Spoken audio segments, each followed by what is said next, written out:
దాంతో అందరం కూడా ఏమైందా తమ్ముడు ప్లీజ్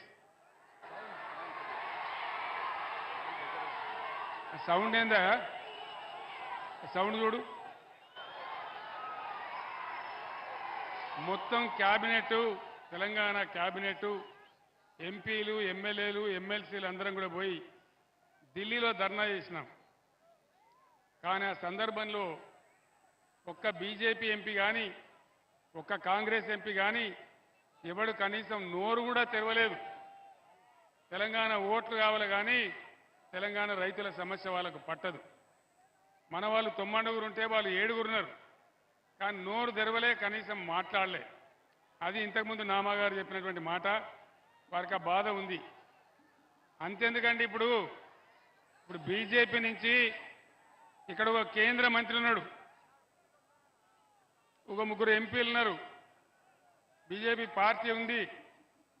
ఈరోజు నరేంద్ర మోడీ క్లియర్గా చెప్తా ఉన్నాడు, గోదావరి నదిని నేను ఎత్తుకొని పోతా, తమిళనాడుకు కర్ణాటకకి ఇస్తానని మాట్లాడుతూ ఉన్నాడు. ఒక్కడన్నా మాట్లాడుతున్నాడా? కేంద్ర మంత్రి కిషన్ రెడ్డి మాట్లాడుతున్నాడా? ముఖ్యమంత్రి రేవంత్ రెడ్డి మాట్లాడుతున్నాడా? మరి ఈ దద్దమ్మలు మనకు ఎందుకు అని నేను అడుగుతా ఉన్నా. మనకున్నటువంటి ఒకే ఒక్క ఆశ గోదావరి. ఖమ్మం జిల్లాలో గత 50-75 సంవత్సరాల స్వతంత్రంలో ఎవరు కూడా ఆలోచన చేయలే. కృష్ణలో నీళ్లు తగ్గినప్పుడల్లా మన పంటలు ఎండిపోవడం, మనం బాధపడడం, నాగార్జున సాగర్ ఆయకట్లో కూడా మనకు ఇబ్బందులు వస్తూ ఉన్నాయి. ఖమ్మం జిల్లా ఇబ్బందులు శాశ్వతంగా తీరాలని బ్రహ్మాండంగా దుమ్ముగూడెం ప్రాంతంలో సీతారామ ప్రాజెక్టు మనం కడతా ఉన్నాం. 37 టీఎంసీల ప్రాజెక్ట్ అది పూర్తి అయితే ఖమ్మం జిల్లాలో 1 ఇంచు లేకుండా కూడా వ్యవసాయానికి నీళ్ళు వచ్చే ప్రాజెక్ట్ ఆ ప్రాజెక్ట్. మరి పైన ఇచ్చంపల్లి దగ్గర ప్రాజెక్టు కట్టి నేను కర్ణాటకకు తమిళనాడు నీళ్లు తీసుకొని పోతా అంటే ఎందుకు వీళ్ళు మాట్లాడడం లేదు? ఇలా ముఖ్యమంత్రి రేవంత్ రెడ్డి ఎందుకు మాట్లాడడం లేదు? అదే నేను ముఖ్యమంత్రిగా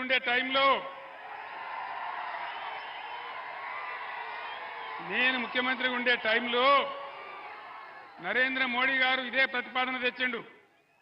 నేను చెప్పిన ఎట్టి పరిస్థితులలో మా రాష్ట్రానికి వచ్చే నీళ్ల లెక్క తేల్చేదాకా, మా వాటా మాకు అక్కడ పెట్టేదాకా నా తల తెగిపడ్డా సరే నేను ఒప్పుకోను అని చెప్పిన. అది బీఆర్ఎస్ పార్టీ పాలసీ. మరి వీళ్ళకి ఓట్లు కావాలా, సీట్లు కావాలా, కేంద్ర మంత్రులు కావాలా? కానీ మన సమస్యలు, మన ప్రధానమైనటువంటి సమస్యలు, మన నీళ్లు, మన పంటలు, మన రైతులు వీళ్ళకి పట్టదు. నేను ఒక్కటే మాట మీకు మనవి చేస్తా ఉన్నా. కేంద్రంలో బీజేపీ 400 సీట్లు, 370 సీట్లు గోవిందా, ఏం వస్తలేవు. 200 కూడా దాటే పరిస్థితి లేదనేది మొత్తం యావత్ ప్రపంచం కోడైకూస్తా ఉన్నది. నేను మీకు ఒక మంచి మాట చెప్తా ఉన్నా. ఈసారి రాష్ట్రంలో ఇప్పుడు నేను ఎక్కడికి పోయినా, ఇవాళ 6వ రోజు, ఎక్కడికి పోయినా ఇదే పద్ధతిలో ప్రజలు బ్రహ్మరథం పడతా ఉన్నారు. దాదాపు 12 పార్లమెంట్ సీట్లు మనం గెలవబోతా ఉన్నాం.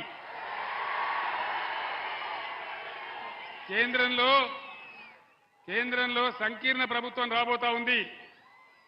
అప్పుడు ఏం జరుగుతుంది? మీరు నామాగారిని ఎంపీకి గెలిపిస్తే ఆ సంకీర్ణ ప్రభుత్వంలో నామాగారు కేంద్ర మంత్రి అవుతాడని మనం చేస్తా ఉన్నాం. అంత పెద్ద లాభం మనకు జరుగుతుంది.